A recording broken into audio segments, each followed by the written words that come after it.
नमस्कार मंडळी, मी प्राजक्ता तुम्हा सर्वांचं खूप खूप स्वागत करते आहे आणखी एका नवीन व्हिडिओमध्ये. चला कोणताही उशीर न करता आजच्या व्हिडिओला सुरुवात करूयात. टिप नंबर पहिली.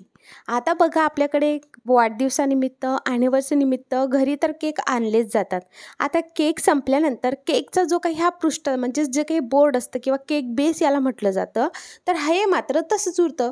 आता याचा वापर तुम्ही जर बेकरीमध्ये इंटरेस्टेड आहात तर पुन्हा केक वगैरे डिझाईन करण्यासाठी हे बोर्डचा वापर करू शकता.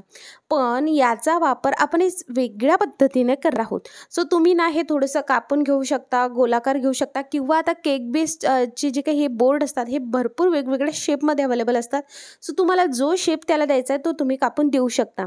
त्यानंतर संपलेलं कोलगेट असेल त्याचं झाकण घेऊ शकता. प्लास्टिकच्या बॉटल्स असतात तर त्या फेकूनच देतो आपण, तर त्या बॉटलचं झाकण तुम्हाला घ्यायचं आहे.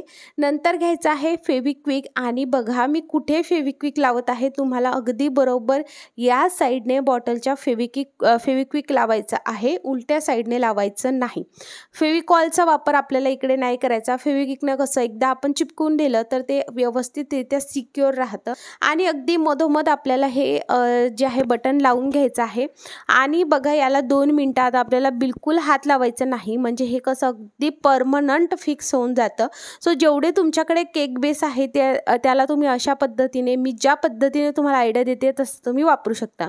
आता याचा वापर कशासाठी करायचा, तर किचनमध्ये काहीही झाकून ठेवण्यासाठी तुम्ही याचा वापर करू शकता. म्हणजे गरम जेव्हा काही शिजतं तेव्हा नाही म्हणत आहे, थंड जे झालं ते झाकून ठेवण्यासाठी, त्याला अगदी आपण उघड बंद करण्यासाठी झाकणसुद्धा लावलं आहे. सो केक बेसची ही टीप तुम्हाला कशी वाटली कमेंट करून नक्की सांगा. चला मग नंतरची टीप बघूयात. नंबर दुसरी. आता बघा, माचीसची काडी आपल्याला रोज लागते. मग काय करतो आपण, अशा पद्धतीने माचीसची काडीचा यूज करतो आणि ती तिथल्या तिथेच फेकतो. आता मग आपल्या घरातील जे काही माणसं असतात ते लगेच अगरबत्ती वगैरे लावतात आणि खाली फेकून देतात. मग आपण झाडतच राहायचं का, तर मग आपण ना एक टूल बनवू नक्कीच शकतो. सो काय करायचं आहे, तुम्हाला एक रिकामी माचीसची डब्बी घ्यायची आहे आणि एक फुल भरलेली असू द्यात. त्यानंतर तुम्हाला घ्यायचं आहे डबल साइडेड चिकट टेप. हो, अगदी व्यवस्थित छोटंसं चिकट टेप आपल्याला कापायची आहे आणि एका जी फुल भरलेली माचीची डब्बी आहे त्या साईडला बघा ही लावायची आहे. आणि दुसरी जी काही रिकामी माचीची डब्बी घेतली ती यावरती व्यवस्थितरित्या सिक्युअर करायची. आता हे आपलं एक बेसिक टूल तयार झालेलं आहे. म्हणजे आता कितीही माचीसच्या काड्या लागल्या तरी कोणी इकडे तिकडे फेकणार नाही. बस माचीसची काडी लावायची, त्याचा यूज झाला की बरोबर खालच्या साईडने माचीसच्या काडीची जी काही रिकामी डब्बी आहे त्यामध्ये ती ठेवून द्यायची.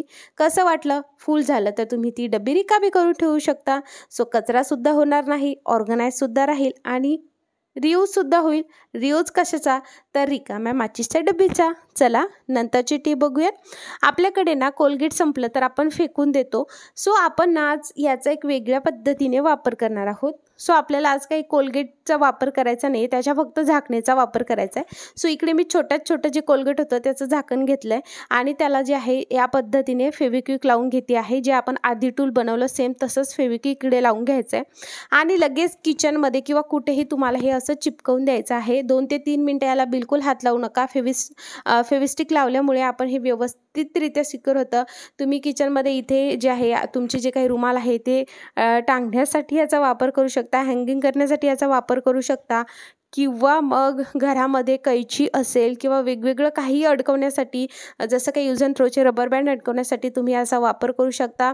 एकदम सिक्युअर होतं ना, तुम्हाला खिळे वगैरे ठोकायची सुद्धा गरज पडत नाही.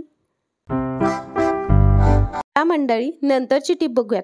पावसाळा म्हटलं तर पीठसुद्धा खराब होतं, त्याला जाळी लागू शकते. मग पावसाळ्यात आपल्याला 10 ते 15 दिवसासाठी जेवढं पीठ हवं आहे तेवढंच खरं तर दळून आणायला पाहिजे. पण कधी कधी सतत पाऊस असेल तर ते सुद्धा खराब होतं. मग आता ह्या गव्हाच्या पिठाला जाळी लागू नये म्हणून आपण काही घरगुती उपाय नक्कीच करू शकतो. सो त्यामधले 2 घरगुती उपाय मी आज तुमच्यासोबत शेअर करणार आहे. सो तुम्ही काय करू शकता की या गव्हाच्या पिठामध्ये जे आपलं रेग्युलर मीठ आहे ते थोडंसं टाकू शकता, किंवा जे खडे मीठ आहे त्याची पोटली बनवून ती पोटली तुम्ही यामध्ये ठेवू शकता. जर काही मॉइश्चरच क्रिएट झालं असेल तर खडे मीठ ते ॲब्झॉर्ब करेल. किंवा मग सरळ सोपा उपाय म्हणजे तुम्हाला हळद घ्यायची आहे आणि हळद यामध्ये मिक्स करायची आहे. असं केल्याने गव्हाच्या पिठाला जे आहे जाळी अळी लागत नाही. गव्हाचंच नाही, ज्वारीचं पीठ, बाजरीचं पीठ, जेही पीठ तुम्ही दळून आणलेलं असेल त्यामध्ये तुम्ही हळद टाकून ठेवू शकता.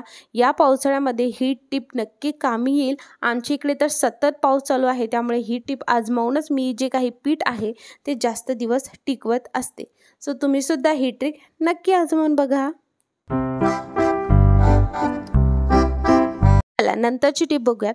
आपण बायका नाही का, आता बाहेर कुठे जायचं असलं तर आपल्या हातामध्ये पर्स असतेच असते, आणि जर आपल्याला कुठे दूर जायचं असेल तर या पर्समध्ये आपण आपल्या ज्या एकदम मौल्यवान वस्तू आहे त्या ठेवतो, पैसे ठेवतो. पण बऱ्याचदा जर फॉर एक्झाम्पल आपण बसमध्ये चढत असू आणि फार गर्दी असेल तर अशा वेळेस चोरटेसुद्धा त्यांचा हात मारूनच घेतात. मग आता आपल्याला खरंच सुधरत नाही, कारण आपण चढायच्या ह्याच्यात असतो आणि मग आपलं जे काही आहे ते खरं चोरटे नेतात. मग काय करायचं, घरून निघायच्याच टायमाला अशा पद्धतीने सेफ्टी पिन घ्यायची आणि ती अशा पद्धतीने अडकून ठेवायची. जर इन केस चोरटे तुमच्या पर्स चैन जरी उघडायचं म्हटलं तर ते उघडण्याच्या नादात तोपर्यंत तर आपल्याला समजून सुद्धा जाईल की कोणीतरी आपल्या याच्यातून काहीतरी घेते, आणि तुमच्या मौल्यवान वस्तू चोरी सुद्धा जाणार नाही आणि तुमची पर्स सुद्धा व्यवस्थित सिक्युअर राहील. त्यामुळे तुमच्या डोक्यामध्ये सुद्धा टेन्शन राहणार नाही की अरे कोणी काही चोरेल की काय. सो ही सेफ्टी पिन तुमच्या पर्समध्ये नक्की ठेवा. 2 ते 3 सेफ्टी पिन अशा ठेवायच्या, खूप कामी येतात. नंतरची टीप बघूयात. आपल्याकडे ना अशा पद्धतीचे कडे असतात आणि बऱ्याचदा आपण हे नेहमी वापरून एकतर खराब होतात, किंवा मग तेच काय घालायचं म्हणून आपण बोरसुद्धा होतो. किंवा मग एखाद वेळेस आपल्याकडे ज्या कलरची बांगडी हवी आहे तर ती आपल्याकडे नसते. मग काय करायचं आहे, तुम्हाला ज्या कलरची बांगडी हवी आहे आणि अशा जुन्या बांगड्या तुमच्याकडे असेल तर नेलपेंट घ्यायची. ज्या कलरची तुम्हाला बांगडी हवी आहे त्या कलरची नेलपेंट घ्यायची आणि नेलपेंटची एक लेअर यावरती लावायची. जी बांगडी तुम्हाला हवी होती ती बांगडीसुद्धा तयार होते. आणि दुसरी गोष्ट म्हणजे दिसायलाही अप्रतिम दिसतं, जुन्या बांगडीचा वापरसुद्धा होतो, आणि मेन म्हणजे सांगू का, असं वाटतं की आपण नवीनच बांगडी आणली की काय.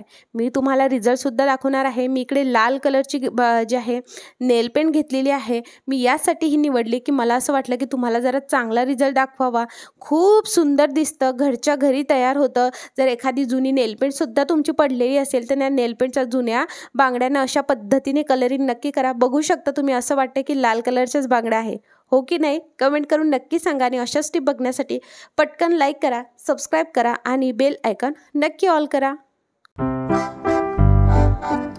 मंडळी, नंतरची टिप बघूयात. नंतरची टिप आहे आपली गॅस सिलेंडर रिलेटेड. बऱ्याचदा आपल्याकडे ना आता 2 सिलेंडर असतात. एक सिलेंडर आपण ठेवून देतो, एक रेग्युलरसाठी होतो.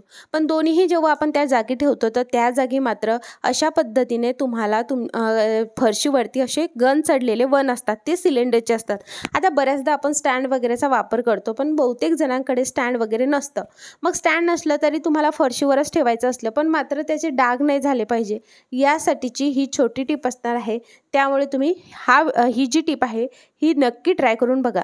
तुम्हाला काय करायचं आहे, तुम्हाला घ्यायचं आहे खोबरेल तेल, आणि ही जी काही खालची बाजू आहे सिलेंडरची, मेनली ह्याच बाजूमुळे फरशीवरती डाग होतात.